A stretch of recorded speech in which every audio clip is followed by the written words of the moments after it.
Thank you, Michael. Well, before the pandemic, Bali was a favourite holiday destination for many Australians, but now the island paradise is reeling from an unfolding economic disaster. Dean Cadell is a Bali restaurateur who's witnessed the crisis firsthand and is raising much-needed funds for local charities through his book, Our Bali, Your Bali. Dean joins us now. Good morning, Dean. Welcome to News Breakfast. Hello, Lisa. Thank you very much for having me. So many Australians have had a long love affair with Bali, but it sounds like the situation there at the moment is quite dire. Just how bad is it? It's very, very tough. Pretty much all of the shops and restaurants and everything is closed, well, in the tourist areas anyway. Bali communities outside the tourist areas, they've already suffered significant poverty. So many families survive on the salaries of their children.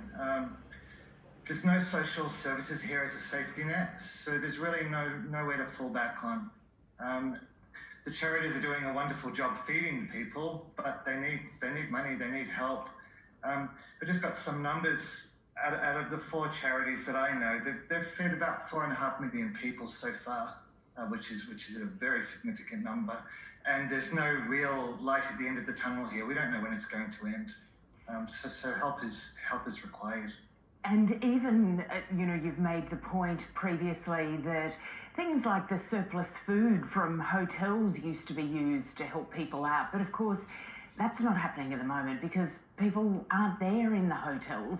And the fact that kids who might have been getting an education might end up being pulled out of schools. It seems that this is a COVID-induced poverty that has no light at the end of the tunnel. Yes, we say pandemic poverty is now punishing paradise, and it's very true. One of the charities I'm supporting is Scholars of Sustenance, SOS. They, as you say rightly, they took the food waste from hotels, so like from breakfast buffets and this sort of thing, and gave it to the poor people or the hungry people. The problem now is with no guests in the hotels, there's no food. So these charities are now relying on donations from food suppliers, from farmers, wherever they can take it. Sorry. Dean, your own personal situation, you were employing a lot of people. What's happened there? It's very sad, and it's pretty much how I started this whole journey. I used to employ 130 people between my 2 restaurants, and it's exactly 1 year ago today when we closed. I went for several months paying them, and in the end, it's not sustainable. I just couldn't do it anymore. I opened 3 months ago, both restaurants. Sadly, yesterday, Gingerman closed again for the 2nd time around, and Jack Cinderley's, I don't think will last the week. This closing is not what I want to do. It's very, very, very difficult, and Bali's getting quieter and quieter. I believe people are getting more afraid, and they're not willing to leave their homes or their villas. So there are expats here. There are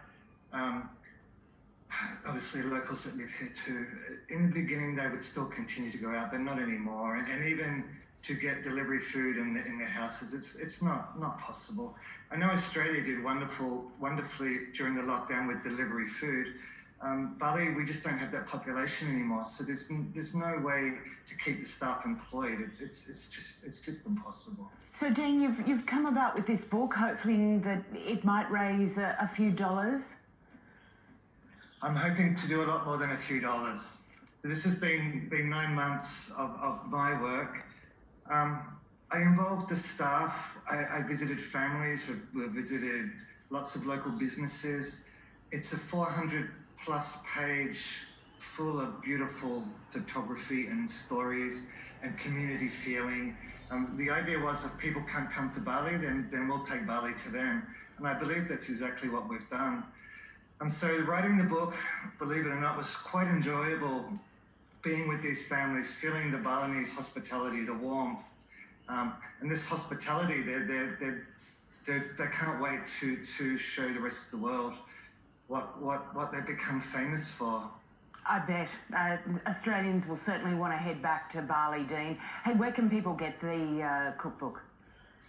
The book is on a platform called Chuff, but it's very simple. If you just Google Our Bali, Your Bali, you'll find a way in. There's a Facebook page. There's a like I said, a platform to order directly from, and we'll deliver it anywhere in the world. We'll deliver it to your door. Dean, good on you for working so hard to try and help the wonderful Balinese. Thanks for coming on the program this morning. Thanks again for having me. Dean Cadell there. Back home, friends of